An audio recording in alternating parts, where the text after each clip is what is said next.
Budget आया है, इतना बड़ा बजट जो है उत्तर प्रदेश के विकास और हर चीज विकास के लिए जो है बजट वित्त मंत्री जी द्वारा जो हुआ है, इसका काम है। विपक्ष में लोग कहते हैं कि काम नहीं होता है, काम नहीं होता है।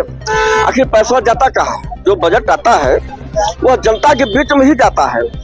जो जिस मत में बजट दिया जाएगा उस मत में काम होगा। शिक्षकों को रोजगार देने वाला बजट दीजिए कि लोगों को रोजगार मिले, तब ना वो असर करेगा। महिलाओं का जो है एलपीजी सिलेंडर जिससे खाना बनाती हैं उसका दाम कम हो, अगर वो 500 में हो जाए तब ना ये बजट अच्छा लगे, कुछ राहत मिली तब जाके ये बजट का कुछ सकारात्मक पहलू निकलेगा। नहीं तो ये बजट तो हवा ही साबित होगा।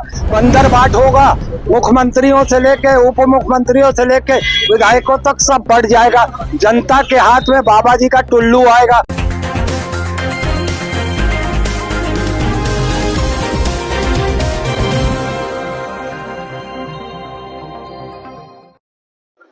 नमस्कार, मैं कीर्ति और आप देख रहे हैं जीके न्यूज। आज उत्तर प्रदेश का सबसे बड़ा बजट पेश हो चुका है, जिससे वित्त मंत्री सुरेश खन्ना द्वारा पेश किया गया है। इस बजट का जो आकार है वो 8 लाख करोड़ रुपए का बजट है ये, और कहा जा रहा है कि एक ऐतिहासिक बजट है। इतना बड़ा बजट अभी तक के इतिहास में, यूपी के इतिहास में पेश नहीं किया गया है। इसमें क्या कुछ है जनता के लिए खास, और जनता को इस बजट से क्या उम्मीदें थी, क्या ये बजट उनकी उम्मीदों पर खरा उतर रहा है, इस पर हम बात करेंगे। और अभी हम मौजूद है यादव टी स्टॉल पर, जहाँ पर हमारे साथ तमाम जनता मौजूद है। तो हम इनसे बात करेंगे और जानेंगे कि इस बजट को लेकर के इनकी क्या कुछ उम्मीदें हैं, क्योंकि सरकार ने तो कई सारी चीजें इस बजट के अंदर रखी है और कहा है कि ये बजट जो है वो जनता के लिए है, महिलाओं के लिए, युवाओं के लिए है, किसानों के लिए, साथ ही सभी चीजों को इसके अंदर रखा गया। सर, आज बजट पेश हुआ है और बजट का आकार जो है वो 8 लाख करोड़ रुपए का है।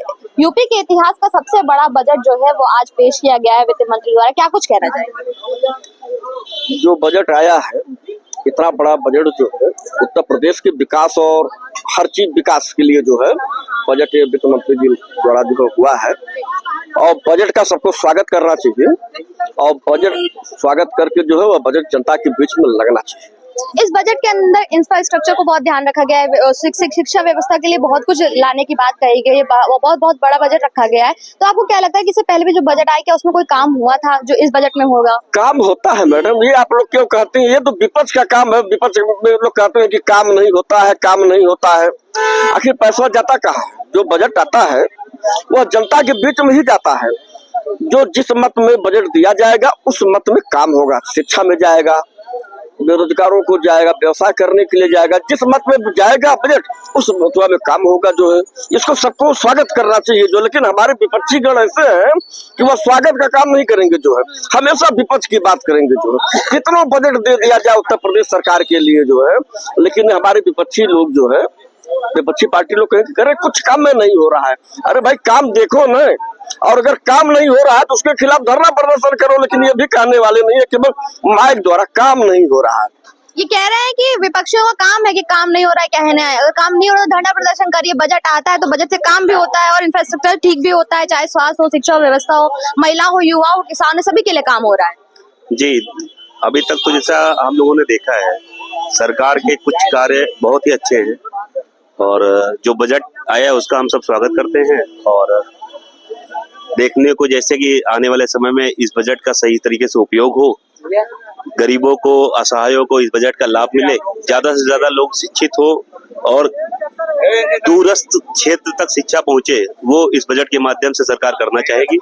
और ये जो बजट आया है इसका हम स्वागत करते हैं। सर, 1450 करोड़ रुपए यहाँ पे पुल निर्माण के लिए दिया गया है। आपको क्या लगता है कि जो पुल निर्माण हो रहे हैं उससे कोई फायदा होगा लोगों को? अच्छी बात। अभी तक तो सरकार डिडोरा पीट रही थी कि मेगा बजट है, मेगा बजट है, लेकिन सबसे बड़ी बात है कि महंगाई को कम करें इस बजट में, और शिक्षा जो है फ्री करें। शिक्षा की फीस एकदम फ्री हो जाए, मुफ्त हो जाए, शिक्षा मुफ्त हो, और दवा का व्यवस्था करें। यानी चिकित्सा, शिक्षा, रोजगार की बात करें, बेरोजगारों को कितना रोजगार दे रहा है। और ये अभी एक लड़का खड़ा था यहाँ जो सफाई कर्मचारी है, उस पे है, संविदा पे है, आउटसोर्सिंग का। तो आप बताइए इनका वेतन कब बढ़ेगा? और अब वो बहुत दिन से शिक्षा मित्र है, बहुत दिन से चिल्ला रहे हैं, उनका वेतन कब बढ़ेगा? तो आप तो उस पर बजट दे ही नहीं रहे हैं।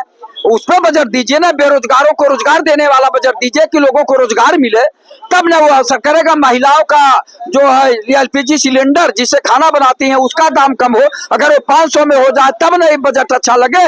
धरातल पुतरे ये बजट दिखाई दे, लोगों को महसूस हो, एहसास हो कि हाँ हमें कुछ सरकार से राहत मिली है, तब ये बजट अच्छा होगा। लेकिन ये बजट तो हवा हवाई है, केवल आपके मीडिया चैनलों पे हाईलाइट होगा कि मेगा बजट है, अखबारों में फ्रंट पेज पे छपेगा कि बहुत अच्छा बजट है, लेकिन जब ये जनता के बीच में धरातल पे उतरे, जनता को एहसास हो कि बजट से कुछ फायदा हुआ, कुछ राहत मिली, तब जाके ये बजट का कुछ सकारात्मक पहलू निकलेगा। नहीं तो ये बजट तो हवा हवाई साबित होगा। इस बजट में उद्योग पर ध्यान दिया गया है, विद्युत पर ध्यान दिया गया। कहा जा रहा है कि जो बढ़ते दर है उन पर कमी लाई जाएगी, उसके लिए भी यहाँ पर बजट आवंटित किया गया है। मैडम आप भी महिला हैं, अगर ये एलपीजी गैस सिलेंडर का दाम कम कर दें, 1100 से 500 कर दें, तब महिलाओं को, आधी आबादी को राहत मिलेगी। बजट का हम स्वागत कर रहे हैं, बार बार तो कर रहे हैं मेगा बजट है, बता रहे हैं इतना बजट दे दिया गया। उस बजट पे जनता को राहत मिले तब न जनता एहसास करेगी कि हाँ बजट बहुत अच्छा है। केवल हवा हवाई से नहीं, मतलब धरातल पे उतरे, लोगों को रोजगार मिले, भ्रष्टाचार समाप्त हो, और जो है ये शिक्षा मित्र और ये सफाई कर्मचारी जो संविदा पे या आउटसोर्सिंग से लगाए गए हैं, इनके वेतन में बढ़ोतरी हो।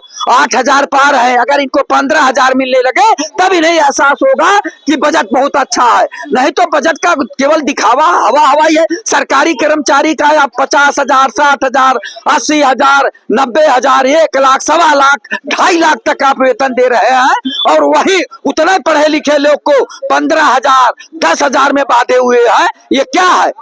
क्या यही बजट जो के लिए भी दिया जाए कि जो कम वेतन 8,000 पा रहे हैं तो कम से कम उनका 15,000 हो जाए।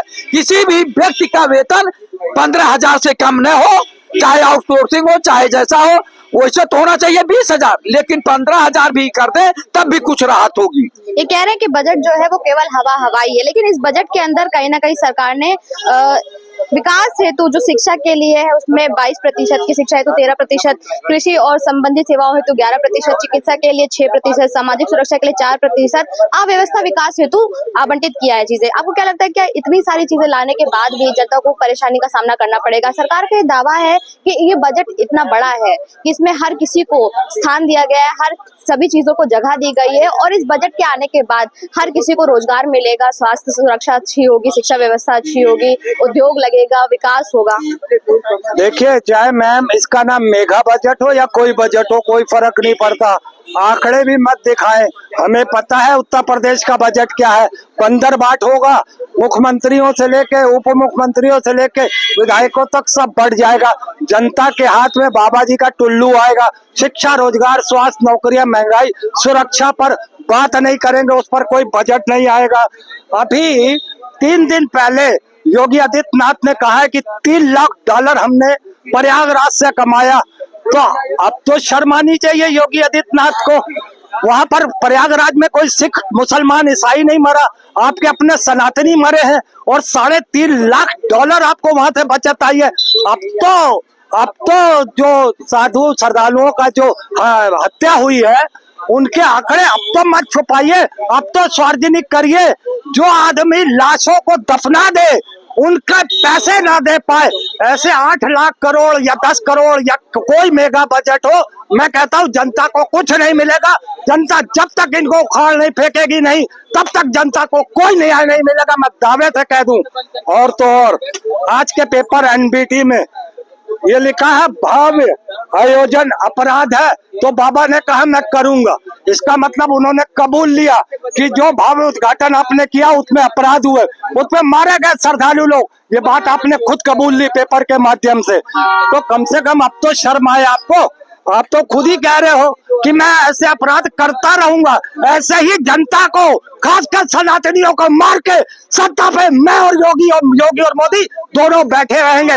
और लाशों पे 5 फरवरी को जाता है देश का प्रधानमंत्री, पाखंड करता है भगवा पहन के, और वहां पर उन्हीं लाशों पर, अपने सनातनियों की लाशों पर बैठ के वो सत्ता करता है। बजट पे बात करते हैं, जैसे बजट पेश हुआ है उसको लेकर के क्या कुछ कहना, बजट पे बात करते हैं, बजट जो पेश हुआ है उस पर बात करते हैं, बजट को लेकर क्या कुछ कहना। जैसे आपने कहा कि बजट केवल हवाई है, इस बजट से जो बंदरबाट होने वाला है इस बजट का जनता को कुछ नहीं मिलेगा, लेकिन अगर जनता को कुछ मिल ना रहा होता बजट से, सरकार से ना मिल रहा होता तो बार बार सरकार रिपीट क्यों हो रही होती? आपको बताए कौन सी बार बार रिपीट हो गई, बार बार कौन सी रिपीट हो गई? क्योंकि चाहे केंद्र में हो चाहे प्रदेश में हो, आ तो रही है ना। मैं बताता हूँ, आपका एजेंडा क्या है?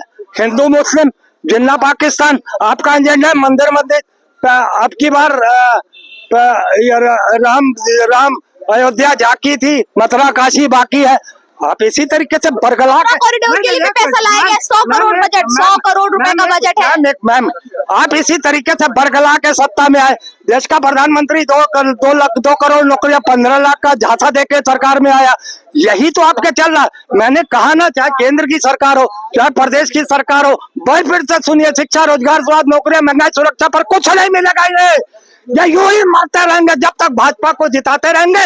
ऐसे ही ये देश की जनता मरती रहेगी। कोई मेगा बजट नहीं, कोई कुछ नहीं है। इनके पास जितना भी पैसा आएगा ये बंदर बाट करके खुद खाएंगे, जनता को कभी नहीं देंगे, ये मैं दावे से कहता हूं। तो जैसा कि आपने देखा, यहाँ पर से तमाम लोगों से हमने बात की, हमारे साथ कुछ युवक भी मौजूद रहे जिनका ये कहना है कि बीजेपी जो सरकार है इसकी तरफ से बहुत अच्छा काम किया जा रहा है। बजट जो भी लाया जाता है उसका पूरा इस्तेमाल होता है, उसका इस्तेमाल महिला सुरक्षा के लिए होता है, महिलाओं को आगे बढ़ाने के लिए होता है, किसान के लिए होता है, स्वास्थ्य सुरक्षा व्यवस्था को बनाने के लिए होता है। और जो भी आरोप विपक्षियों द्वारा लगाए जा रहे हैं वो पूरी तरीके से बेबुनियाद है। और बीजेपी के कार्यकाल में, बीजेपी के राज में प्रदेश लगातार आगे बढ़ रहा है। कैमरा पर्सन के साथ में कीर्ति, जी के।